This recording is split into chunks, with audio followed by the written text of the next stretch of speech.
মুসারে আল্লাহরে জিগাইবানি, আমি গরিব মানুষ, আমি ভালো কিছু কিনতে পারি না, ছেলে মেয়েকে ভালো কিছু খাওয়াইতে পারি না, ভাঙ্গা ঘর, এত গরিব, ভালো করে ঘর বানাইতে পারি না।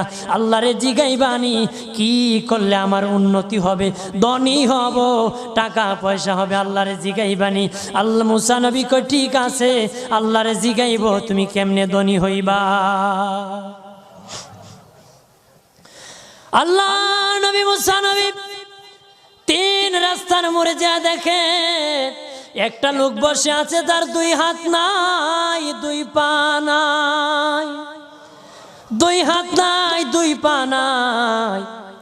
ওই লোক ডাক দিয়া কয়, মুসা রে, জীবনে কোনোদিন নিজে হাঁটতে পারি নাই, নিজ হাতে খেতে পারি নাই, কেউ খাওয়াইলে খাই, নতুবা উপবাস থাকি, বৃষ্টি আসলে ভিজি, সেখানে